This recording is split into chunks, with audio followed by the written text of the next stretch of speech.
আল্লাহ তাআলা বললেন ইন্না নাহনু নুহয়িল মাউতা ওয়া নাকতুবু মা কদ্দামু ওয়া আসারহুম ওয়া কুল্লা শাইইন আহসাইনাহু ফি ইমামিন মুবিন। ইন্না নাহনু নুহয়িল মাউতা, আমি আল্লাহ রাব্বুল আলামিন, আমি বলছি, আমি আল্লাহ রাব্বুল আলামিন মৃত্যুকে জীবিত করি। মৃত্যুকে আমি কি করি? জীবিত করি। আমি মৃত্যুকে জীবিত করি। এটা বোঝার জন্য আর একটু পিছনে যাই। আল্লাহ তাআলা বললেন,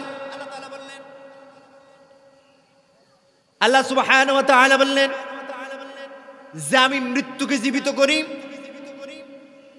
কুল্লু নাফসিন যায়িকাতুল মাউত, আল্লাহ প্রত্যেককে সতর্ক করলেন যে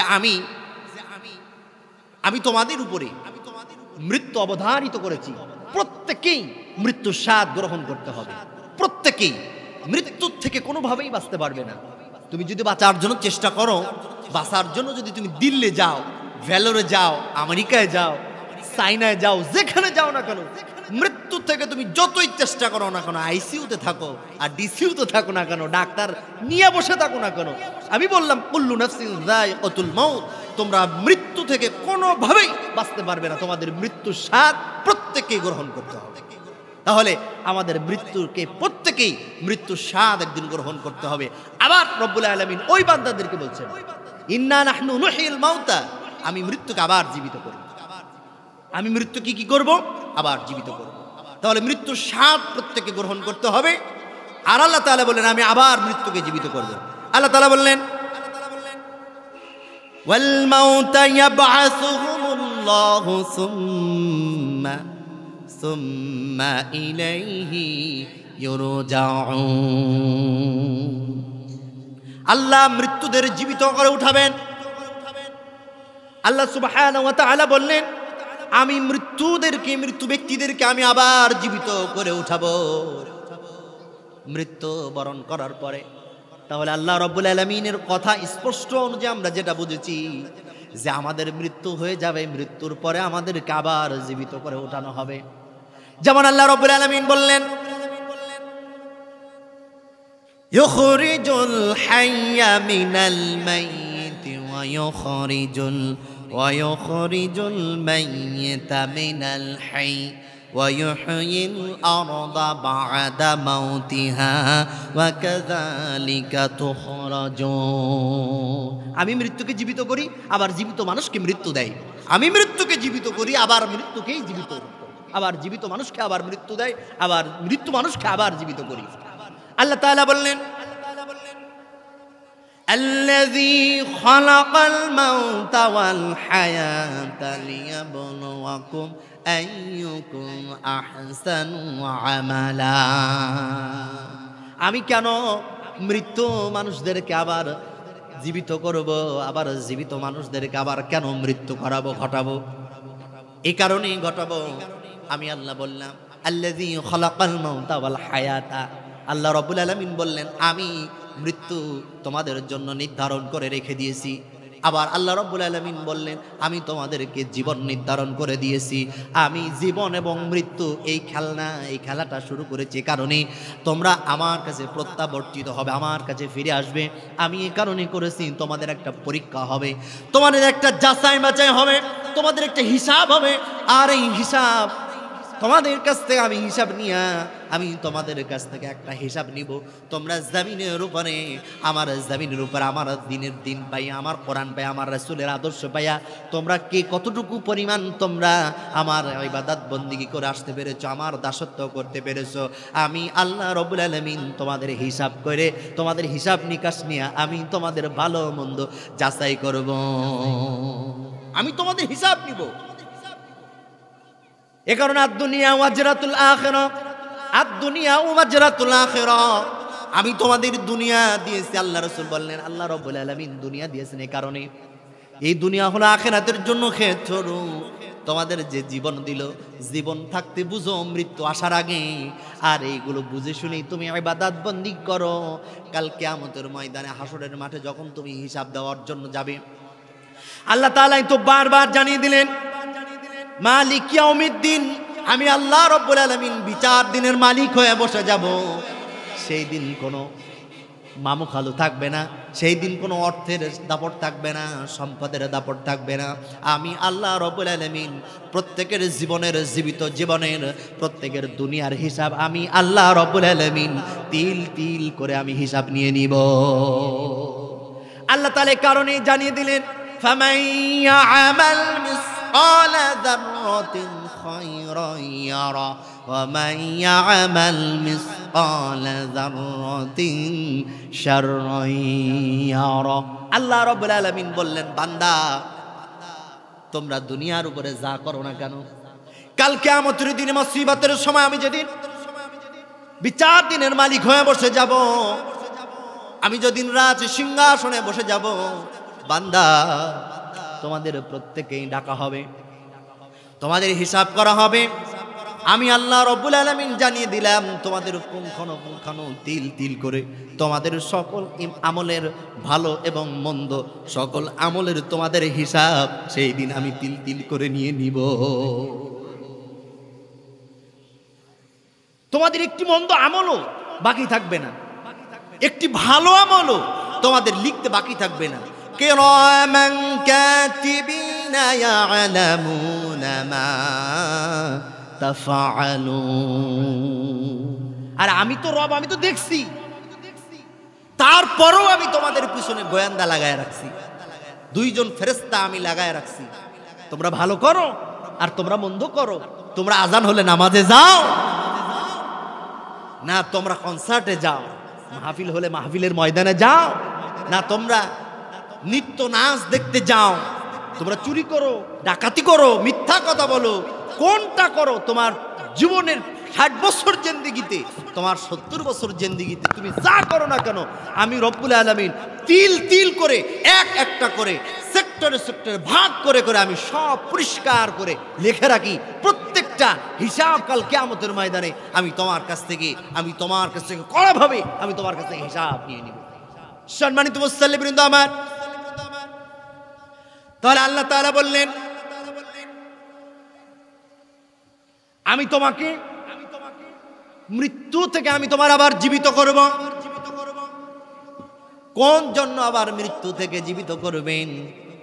সেই সাথে আমি বললাম এ কারণে মৃত্যু থেকে জীবিত করবেন, আবার জীবন দান করবেন, আবার উঠাবেন। কেননা আল্লাহ রাব্বুল আলামিন আপনাদের সুপরিচিত একটি আয়াত, আপনারা যখন মানুষ মারা যায় গোসল করানো হয়ে যায়, জানাজা পড়ানো হয়ে যায়, আপনারা যখন মানুষটাকে মাটি দেওয়ার জন্য কবরস্থ করার জন্য যান, আপনারা বলেন হুজুর একটা দোয়া পড়ায় দেন। আসলে কিন্তু দোয়া না, এটা হলো কোরআনের আয়াত। আমরা বলি পড়ায় দেন, কি পড়ায় দেন? মিনহা খালাকনাকুম ওয়া ফিহা নুঈদুকুম ওয়া মিনহা নুখরিজুকুম তারাতান উখরা। কি বললাম? আমি বললাম এই মাটি থেকে তোমাকে সৃষ্টি করা হয়েছে, এই মাটি থেকে তোমাকে তৈরি করা হয়েছে, আবার তোমাকে এই মাটির ভিতরে গেড়ে দেওয়া হলো, আবার ঠিক অনুরূপভাবে এই মাটির ভিতর থেকে তোমাকে আবার উঠিয়ে আনা হবে। এই মাটি থেকে তোমাকে তৈরি করা হয়েছে, আবার এই মাটির ভিতর থেকে আবার তোমাকে উঠে আনা হবে, আবার এই মাটির ভিতরে গেড়ে দেওয়া হলো। তাহলে একটি বিষয় হলো আমি ক্লিয়ার করলাম, সেটা হলো আমাদের প্রত্যেকের মৃত্যু হবে। প্রত্যেকের মৃত্যু হবে কিনা? প্রত্যেকের মৃত্যু হবে, মৃত্যুর স্বাদ প্রত্যেকে গ্রহণ করতে হবে।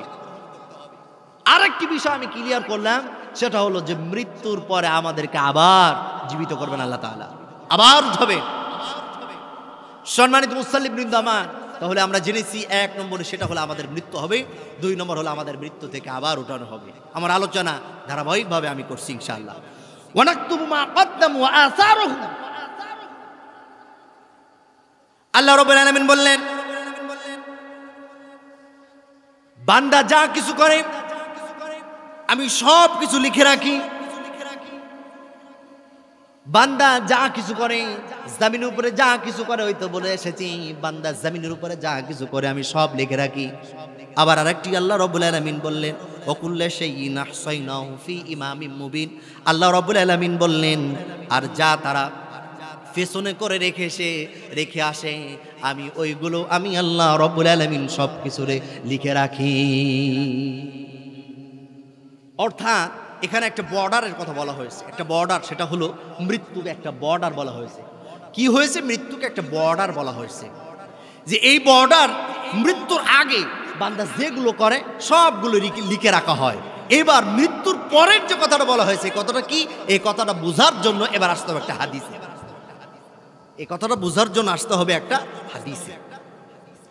সম্মানিত মুসল্লিবৃন্দ আমার, হাদিসটা আবু হুরায়রা রাদিয়াল্লাহু তাআলা আনহু বর্ণনা করেছেন। আমি খুতবার ভিতরে হাদিসের উপরে হাদিসটা তেলাওয়াত করেছি। আল্লাহ রাসূল সাল্লাল্লাহু আলাইহি ওয়াসাল্লাম বলেন যে আপনি তো দুনিয়ার উপরে যা করলেন ঠিক আছে, এবার বুঝুন, ভালো করে বুঝুন। আল্লাহ রাসূল সাল্লাল্লাহু আলাইহি ওয়াসাল্লাম বলেন প্রত্যেক আদম সন্তান যখন মৃত্যুবরণ করে, আমি কিন্তু বলছি এবার মৃত্যুর পরের ঘটনা, যে মৃত্যুর পরে আমার কি আমল হবে আর আল্লাহ বা কি বা লিখে রাখবে, আমি তো মারা গিয়েছি। এইবার বিষয়টা বুঝে আল্লাহ রাসূল সাল্লাল্লাহু আলাইহি ওয়াসাল্লাম বলেন প্রত্যেক আদম সন্তান মৃত্যুবরণ করবেন, আর মৃত্যুবরণ করার পরে প্রত্যেক আদম সন্তানের সকল আমলের দরজা বন্ধ হয়ে যাবে, সকল আমল বন্ধ হয়ে যাবে। সে নিজেও আর ভালো কাজ করতে পারবে না, কাউকে ভালো কাজের জন্য দাওয়াতও দিতে পারবে না, কাউকে ভালো কাজের জন্য ডাকতেও পারবে না, কাউকে ভালো কাজের জন্য বলতেও পারবে না, নিজে ভালো কাজ করতে পারবে না, কাউকে বলতেও পারবে না। কিন্তু তারপরেও কেমনে তার আমল নামায় ভালো কিছু লেখা থাকবে। এখন হাদিসটা বোঝার চেষ্টা করুন। আবু হুরায়রা রাদিয়াল্লাহু তাআলা আনহু বলেন বিশ্বনবী বলেন তিনটা আমল এমন আছে বান্দার মৃত্যুর পরেও ওই আমল সদকায়ে জারিয়া হিসাবে তার আমল নামায় যেতে থাকে। জোরে বলি সুবহানাল্লাহ। তিনটা আমল সদকায়ে জারি হিসাবে বান্দা মৃত্যুবরণ করার পরেও, যে না মৃত্যুর পরেও যে তার কবরের ভিতরে সদকায়ে জারি হিসাবে আমল যেতে থাকে, এই তিনটি ব্যাপারে বলা হয়েছে স্পষ্ট হাদিসে একদম সহিভাবে, যে এই আমলগুলো যদি কোনো বান্দা দুনিয়ার উপরে জীবিত থাকতে করে রেখে যেতে পারে, বান্দার মৃত্যুর পরে তার আমল নামায় কবরের ভিতরে যেতেই থাকবে। সুবহানাল্লাহি ওয়া বিহামদিহি। সম্মানিত মুসল্লিবৃন্দ আমার, এক নম্বর হলো সাদাকাতুল জারিয়া। এমন সদকা করে রেখে যাবে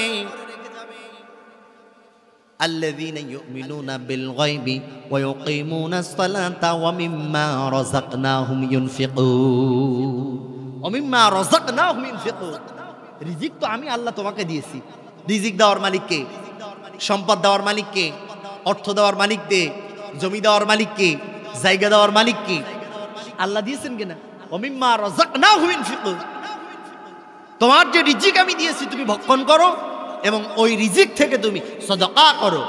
আর যদি তুমি সদকায়ে জারি হিসাবে যদি তুমি সদকাগুলো করে রেখে যেতে পারো, তাহলে তোমার আমলনামায় মৃত্যুর পরে এমন কিছু তুমি খাড়া করো, এমন কিছু করো, যেমন ইসলামিক প্রতিষ্ঠানগুলো যেখান থেকে আল্লাহ এবং আল্লাহ রাসূলের জ্ঞান অর্জন করবে, একটা তুমি মাদ্রাসা করে রেখে যাও, একটা মসজিদ করে রেখে যাও, তুমি এতিম মিসকিনদেরকে তুমি সদকা করে যাও। এই সদকা হক ভাবে যদি তুমি সদকা করে রেখে যেতে পারো, তোমার মৃত্যুর পরে ওই সদকার বেনিফিট আল্লাহ তাআলা তোমার মৃত্যুর পরেই তোমার আমলনামায় দিতে থাকবে। সুবহানাল্লাহি ওয়া বিহামদিহি। তাহলে এক নম্বর কি জেনেছি আমরা? সদকা। দুই নম্বরে বলবো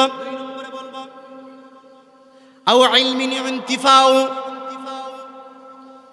এমন ইলম দ্বারা উপকৃত হয়, এমন ইলম তুমি অর্জন করো এবং অপরকে তুমি এমন ইলম শিক্ষা দাও। কথাগুলো আমি এইখানে নিয়ে এসেছি কারণে ভাই দোস্ত বুজুর্গানে দিন বিভিন্ন জায়গায় ঝোড়ঝাপের ভিতরে, গ্রামের ভিতরে, মহল্লার ভিতরে বিভিন্ন জায়গায় মাদ্রাসা হচ্ছে কিনা? বিভিন্ন জায়গায় মাদ্রাসা হচ্ছে। এখন তো উন্মুক্তভাবে মাদ্রাসা করা যাচ্ছে, কিন্তু এমন একটা সময় ছিল যদি তুমি মাদ্রাসা করো, যদি তুমি বাবাদের অনুমতি না নাও, তাহলে ওই মাদ্রাসা তোমার জঙ্গি মাদ্রাসা বানায়া বন্ধ করে দিত। কথা বলেন ঠিক কিনা? কিন্তু এখন আর সেই সুযোগ নাই। তারপরও এই দুঃখময় সময় পার করেও এই মাদ্রাসাকে তিল তিল করে খাড়া করে এইদিকে নিয়ে এসেছে। কেননা তারা চায় ইসলামিক জ্ঞান তারা চর্চা করে, আল্লাহকে যদি তারা ভালোভাবে পেয়ে যায়, আর যদি দিনের কথা যদি জমিনের উপরে বলতে থাকে, আমরা তো একটা লুচ্চা, আমরা তো একটা বদমাইশ, আমরা তো একটা গাঁজাখোর, আমরা তো একটা ইয়াবাখোর, আমরা তো মিথ্যাবাদী, তবে আমাদের আর সমাজে চান্স থাকবে না, আমরা আর লুটপাট করে খাইতে পারবো না। চিল্লায় বলেন ঠিক কিনা? তাহলে এমন এলেম, 2 নম্বর আমি বলতেছিলাম এমন এলেম, এই যে দেখেন আমার প্রিয় ভাই, আপনাদের এই অঞ্চলের ভিতরে একটি মাদ্রাসা খাড়া করেছে। মাদ্রাসার হালতটা হয়তো বা দেখতেও মন্দ, ভালো লাগতেছে না, পরিবেশটাও ভালো না, কিন্তু বলবো এই মাদ্রাসাটা এমন একটা মাদ্রাসা, তুমি শিক্ষা করাও, তোমার ছেলে মেয়েকে আলেম বানাও, তোমার ছেলে মেয়েকে তুমি হাফেজ বানাও, তোমার ছেলে মেয়েকে তুমি মাওলানা বানাও, আর যদি তা না পারো, তোমার একটা আলেম ছেলে সন্তান ইলম শিক্ষা করতেছে, তাকে তুমি সহযোগিতা করো, লজিং দাও আর খেতে দাও, অনুপরিমাণ সব তোমার আমল নামে এসে যাবে। চিল্লায় বলেন ঠিক কিনা? আজকে যদি দেখেন doctor, professor, engineer, masters, AC, SP, DC, pilot, পীরা এখন দেখছি বিভিন্ন নিউজে দেখা যায়, বিভিন্ন জায়গায় দেখা যায় যে এমন পর্যায়ের মানুষের সন্তানাদিরা মাদ্রাসায় পড়তেছে। খোঁজ নিয়ে দেখা যায় ওই বাবার মনটা ঘুরে গিয়েছে। এই কারণে যে বাবার মনটা ঘুরে যাওয়ার কারণ হলো, একদিন মোবাইলে দেখেছিল যে বৃদ্ধাশ্রমে সন্তানাদি তারা বৃদ্ধা মা বাবাকে রেখে এসেছে। এই শিক্ষা দিব না, কারণ আমাদেরকেও তো বৃদ্ধাশ্রমে রাখতে পারে, আলেম বানাই, কোরআনের জ্ঞান শিক্ষা দেয়, তবে আমাদের বুড়ো বয়সে আর বৃদ্ধাশ্রমে যাওয়া লাগবে না। এই কারণে pilot, OC, DC, SP, engineer, বড় বড় লেডালেডিরাও তাদের সন্তানদেরকে এই কোরআনের ময়দানে, এই কোরআনের জ্ঞান শিক্ষার জন্য মাদ্রাসায় ভর্তি করতে শুরু করেছে। চিল্লায় বলেন ঠিক কিনা? তাহলে যদি এই মাদ্রাসায় যদি শিক্ষা করে, যদি ইলম অর্জন করে, যদি এত সুন্দর পাওয়া যায় যে পিতামাতা নিরাপদ থাকবে, তাহলে এই আলেম ওলামায়ে কেরাম যদি রাষ্ট্রের মসনদে যদি বসানো যায়, তাহলে এই রাষ্ট্র মসনদে যদি বসে যদি তারা রাষ্ট্র পরিচালনা করে, সোনার বাংলা হিসাবে উপহার দিতে পারবে। চিল্লায় বলেন ঠিক না? চোর বদমাইশ আর চান্স পাবে না। কোটি কোটি টাকা হাতায় নিয়া 5 তারিখের পর থেকে গণভাবে আর পালায়া যেতে চাইবে না, ঠিক কিনা? এই জন্য বাইদুস্তু বুজুর্গানের আগে কোরআনের জ্ঞান শিক্ষা দিতে হবে। এই জন্য বলবো, তুমি নিজে ইলম শেখো, অপরকেই তুমি ইলম শিক্ষা দাও, অপরকেই তুমি কোরআনের জ্ঞান শিক্ষা দাও, আর অপরকেই তুমি আলেম বানাও, তাদেরকে তুমি জ্ঞান চর্চা করো। এমন যদি তুমি কাউকে আলেম বানায় রাখতে পারো, আলেম বানায় যদি রেখে যেতে পারো, আলেম তোমার সদকায়ে জারিয়া হিসাবে এমন জ্ঞান তুমি শিক্ষা দিবে, এমন জ্ঞান তুমি তাদেরকে দিবে, আর এই জ্ঞান ইসলামের জন্য উপকার হবে, আল্লাহ এবং আল্লাহ রাসূলকেই চিনবে, তবেই বুঝবেন এটাও হলো আপনার সদকায়ে জারিয়া। সম্মানিত মুসল্লি বিন্দু আমার, 3 নম্বর কথা হলো আওয়ালাদিন সালিহিন ইয়াদউ লাহু, তোমার সন্তানকে তুমি নেককার সন্তান হিসেবে বানায় রেখে যাও। দুঃখজনক হলেও সত্য, বাপ মারা যায়, মা মারা যায়, বারবার ফোন লাগায়, হুজুর আপনি কনে, আমার মা মারা গিয়েছে, আমার বাবা মারা গিয়েছে, আপনি না আসলে জানাজা পড়ানোর মতো কেউ না। এমন সুসন্তান আমরা জন্ম দিয়ে রেখে যায়। আমার সন্তান, আমি তার অভিভাবক, আমি তার পিতামাতা, আমি মারা গেলে আমার সন্তান যে দোয়া করবে, রব্বির হামহুমা কামা রব্বায়ানি সগীরা, এই শিক্ষাটা তার ভিতরে নাই, এই শিক্ষাটা তার ভিতরে নাই। চিল্লায় বলেন ঠিক কিনা? তাহলে প্রত্যেকের কাজ হলো কি, যে তার নিজ সন্তানকে ইসলামের জ্ঞান, ইলম, কোরআনের জ্ঞান, হাদিসের জ্ঞান, তাদেরকে সুসন্তান হিসাবে গড়ে রেখে যেতে হবে। পারবো তো ইনশাআল্লাহ?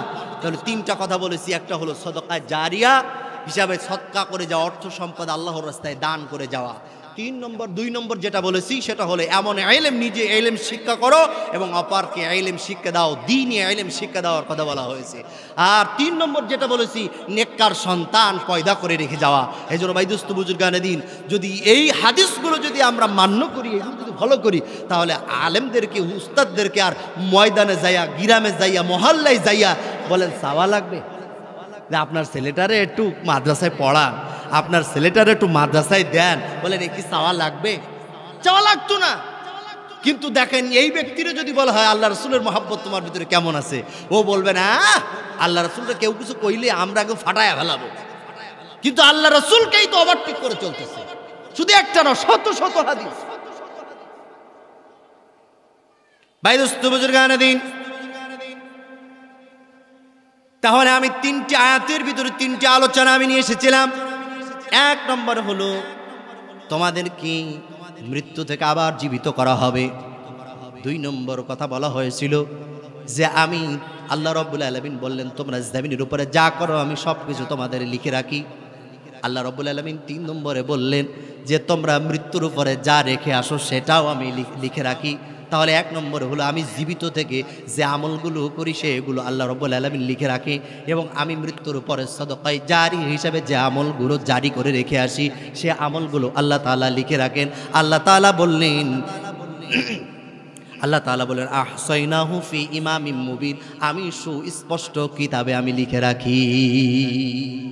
আল্লাহ তাআলা যখন সুস্পষ্ট কিতাবে যখন লিখে রাখে, সুস্পষ্ট কিতাবে যখন সব কিছু লিপিবদ্ধ করে রাখে, ভাই সহকারে শ্রবণ করুন, সব কিছু যখন লিখে রাখে, ওই যে আমি মিথ্যা কথা বলেছিলাম ওটাও তো লিখে রাখছে।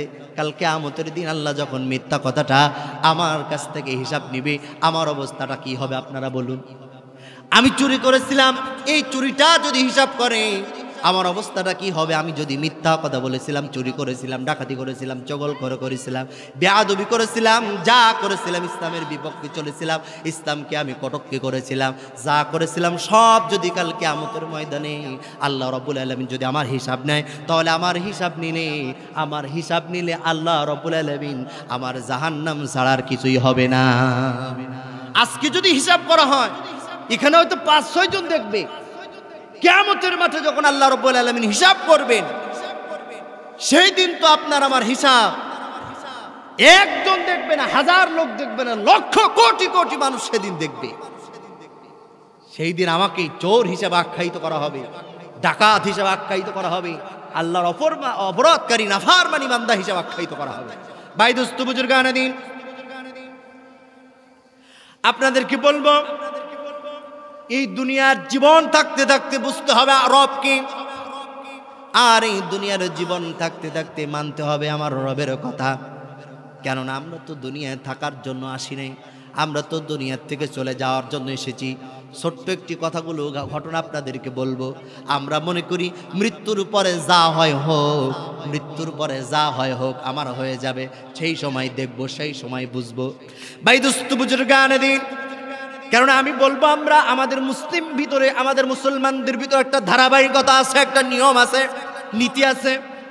কোন মানুষ যখন মৃত্যুবরণ করে সুন্দর করে তাকে উত্তম কাপড় পরিধান করায় গোসল করানো হয়, গোসল করানোর পর তাকে কাফন পরানো হয়, খাটিয়ার ভিতরে শোয়া দেওয়া হয়, খাটিয়ার ভিতরে শোয়া দিয়া জানাজার একটা টাইম বেঁধে দেওয়া হয়, জানাজার টাইম বেঁধে দেওয়া হয়।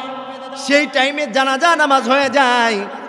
জানাজা নামাজের পরে 4 থেকে 6 জন খাটিয়া ধরে কবরের ভিতরে নামানোর জন্য নিয়ে যাওয়া হয়।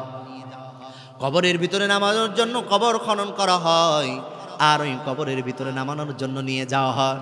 কবরের ভিতরে যায় আর নিয়ে যাওয়া হয়। কবরের ভিতরে নিয়ে যাওয়ার জন্য যখন কবরের কাছে নেওয়া হয়, মুর্দার তাকে লাশটাকে নামায় দেওয়া হয় কবরের ভিতরে।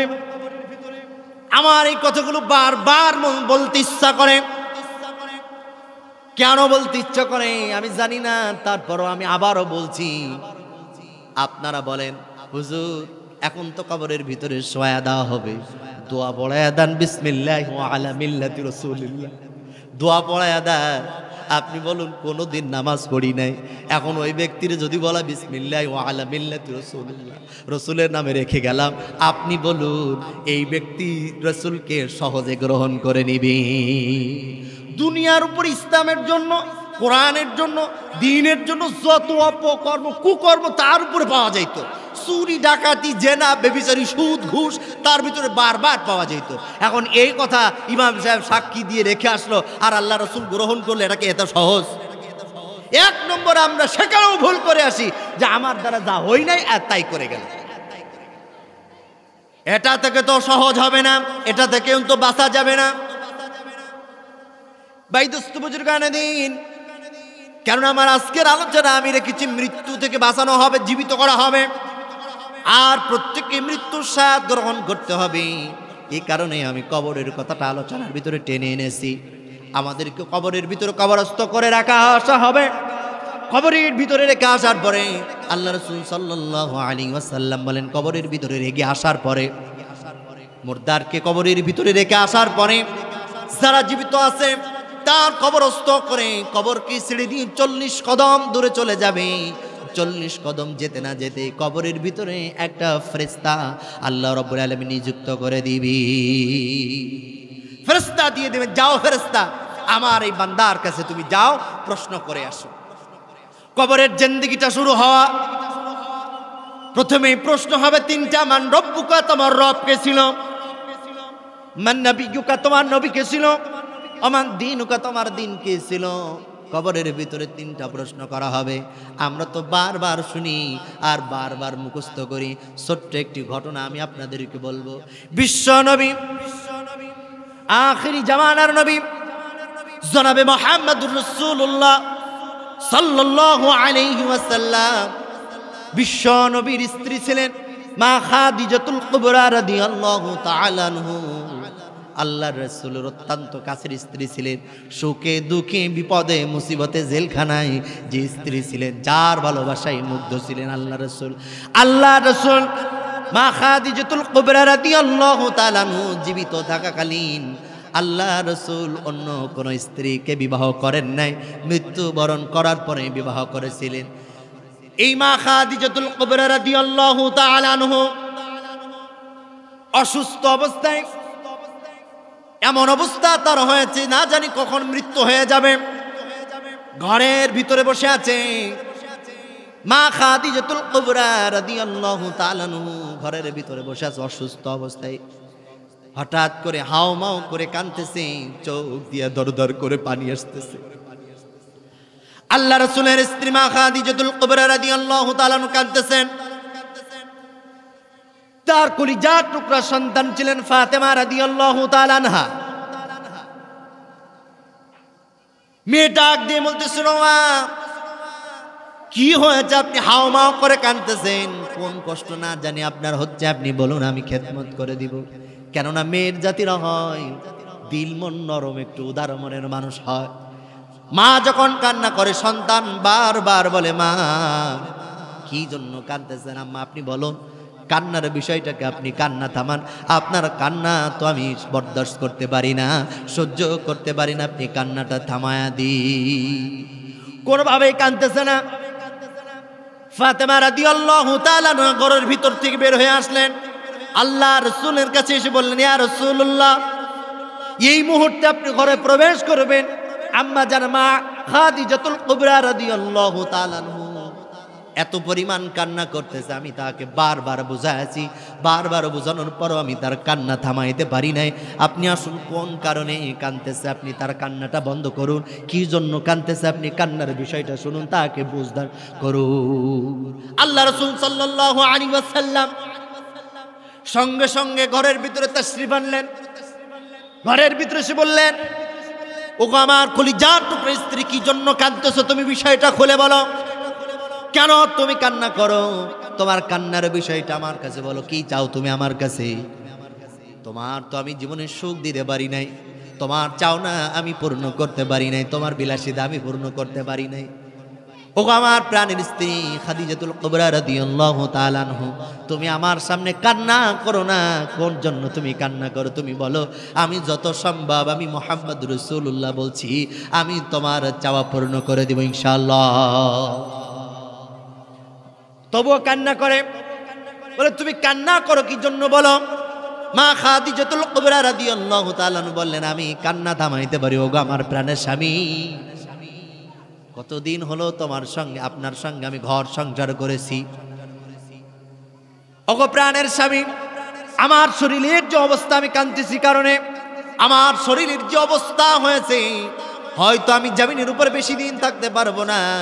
ওগো রাসূল, আপনার কাছে আমার বিদায় বেলায়, শেষ বিদায় বেলায় হয়তো আমি কখন চলে যাব, আমি আপনার কাছে যা চাইব আপনি কি আমার চাওয়া পূর্ণ করে দিতে পারবে?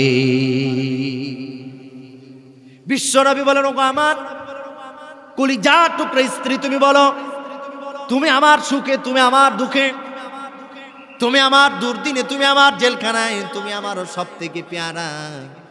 ওগো আমার স্ত্রী, তুমি বলো কি চাও, আমি তোমার প্রত্যেকটা চাওনি আমি পূর্ণ করে দিব।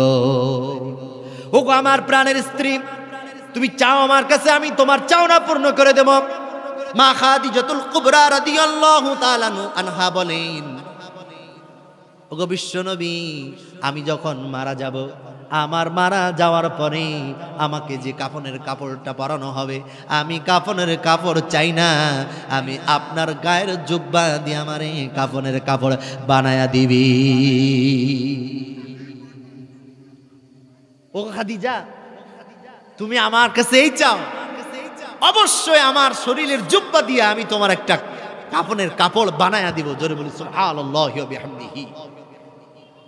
জুব্বা দিয়া কাফনের কাপড় বানায়া দিবেন। 2 নম্বর, আমি আপনার কাছে চাই, আমি যখন মৃত্যুবরণ করব, অন্য কাউকে কবরের ভিতরে নামানোর জন্য আপনি ব্যবহার করবেন না। ওগো বিশ্ব নবী, আমি যখন শেষ বিদায় নিয়ে কবরে চলে যাব, আপনি আমার নিজ হাতে কবরের ভিতরে শোয়া রেখে আসবেন। ওগো খাদিজা, অবশ্যই আমি তোমারে এটাও দায়িত্ব নিলাম, আমি তোমার কবরের ভিতরে নিজ হাতে তোমার কবরের ভিতরে শোয়া রেখে আসব।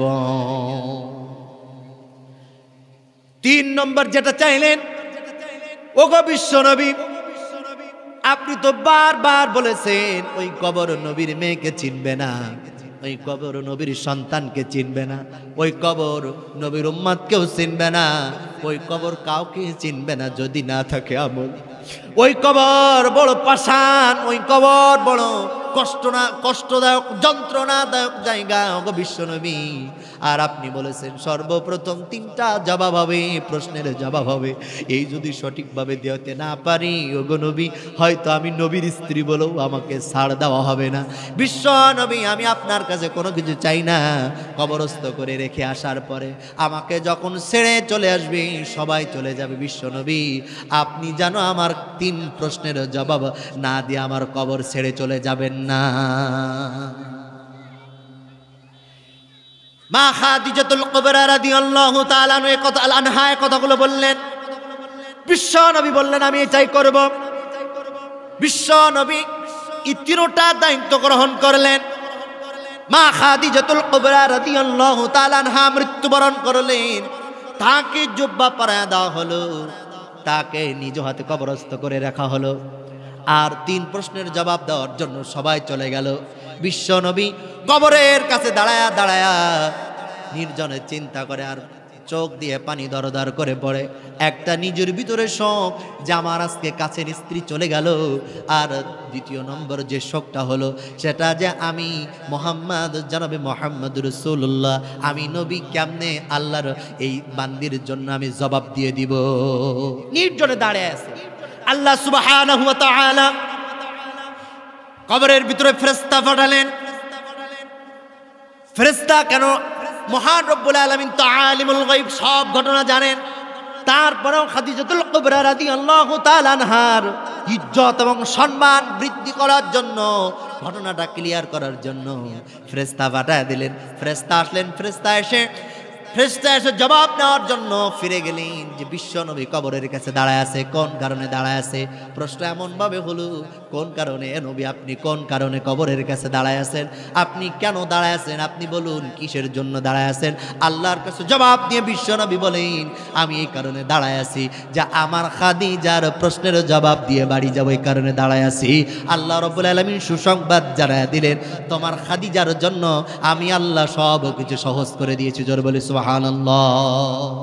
এই ঘটনাটা বলার কারণ হলো এই কারণে, বিশ্ব নবীর স্ত্রী, কারণ এই পৃথিবীতে স্ত্রীকে ভালোবাসে এমন কোনো পুরুষ নাই। আর বিশ্ব নবীর কথা তো ভিন্নই হলো। তাহলে স্ত্রী, বিশ্ব নবীর স্ত্রী যদি কবরের 3 প্রশ্নের জবাবের জন্য এত ভয় হয়, আর কবরের আযাবের জন্য এত ভয় হয়, আখিরাতের জন্য যদি এত ভয় হয়, আপনি আমি তো ছাগল মার্কা মুসলমান, যেমনি টানে সেমনি যায়। আপনি আমি তো জ্ঞানহীন মুসলমান। তাহলে আপনার আমার ভাবা উচিত, একটু চিন্তা করা উচিত। কাল কিয়ামতের দিন এবং কবরে রেখে আসার পরে যদি আপনার আমার কাছে যদি প্রশ্ন হয়, মান রব্বুকা, আপনি আমার যে আমল জমিনের উপরে চলতেছে, কোনোভাবে এই আমল দিয়া প্রশ্নের জবাব দেওয়া সম্ভব হবে না। চিল্লায় বলেন ঠিক কিনা? জবাব দেওয়া সম্ভব হবে? নামাজ নাই, কালাম নাই, ইফতারি খাওয়ার জোব, নামাজ নাই, কালাম নাই, কবরে যায়া আল্লাহ মান রব্বুকা, রবের প্রশ্নের জবাব দেওয়ার জোব মুখস্থ করলেও জবাব দেওয়া সম্ভব হবে না। এই কারণে ভাই দোস্ত বুজুর্গানে দিন, আল্লাহ রাব্বুল আলামিন কাল কিয়ামতের ময়দানে, মুসিবতের দিনে, মালিক ইয়াউমিদ্দিন, বিচার দিনের মালিক হয়ে বসে যাবেন। আল্লাহ রাব্বুল আলামিন সেই দিন আপনার আমার বিচার করবে। আপনার আমার জীবনের জিন্দেগিতে, জীবনের জীবিত জীবনের মৃত্যু পরে যে আমরা সদকায়ে জারিয়া হিসাবে রেখে এসেছি, এই সকলগুলো সব যখন আমল লিখে রাখা হবে, আর সব যখন আমার কাছে পেশ করা হবে, আমার সামনে যখন সব আনা হবে, আমার কাছে যখন সব দেখানো হবে, আপনারা বলুন, আপনারা মনে করতে পারেন আল্লাহ রাব্বুল আলামিন সব আমল আবার কেমনে দেখাবে?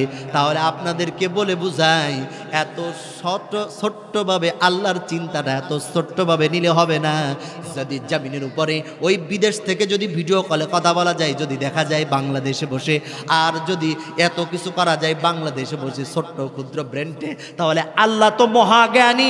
তাবারাকাল্লাযী বিয়াদিহিল মুলকু আলা কুল্লি শাইইন কাদির, তিনি তো শক্তিশালী মহাজ্ঞানী, এত শক্তিময় সেই মহান। তাহলে আপনার আমার জীবনের সকল আমল কাল কিয়ামতের দিনে, মুসিবতের দিনে আল্লাহ সব দেখায়া, জীবিত আর সব আমলগুলো দেখায়া আপনার আমার হিসাব কড়কুড়ে ভাবে নিতে পারবে, ঠিক কিনা? এই জন্য ভাই দোস্ত বুজুর্গানে দিন, আপনার আমার জীবন থাকতে বুঝতে হবে, দাঁত থাকতে দাঁতের মর্ম বুঝতে হবে, দিন থাকতে দিনের কদর বুঝতে হবে, রাত থাকতে রাতের কদর বুঝতে হবে। কুল্লু নাফসিন যায়িকাতুল মাউত, মৃত্যু আসার আগে বুঝতে হবে, মৃত্যু আসার পরে বুঝতে আর হবে না। আজকে সকালবেলা আমার কাছে এক ইজি বাইক আলা বলতেছে, ইজি বাইক ড্রাইভার বলতো, হুজুর নামাজ কালাম তো পড়ি না। হ্যাঁ ভালো কথা, পড়ো না, ঠিক আছে। হুজুর মৃত্যুর পরে আর একবার বাঁচা হবে? হ্যাঁ অবশ্যই আর একবার জীবিত করবে। তাহলে সেই সময় নামাজ কালাম পড়বে? বললেন না, মৃত্যুর পরে যে তোমাকে আবার জীবিত করা হবে, সেই জীবিতটা তোমাকে বাঁচার জন্য, তোমাকে ইবাদত করার জন্য জীবিত করা হবে না, এই জীবিতটা করা হবে তোমাকে আদা ভেসানোর জন্য।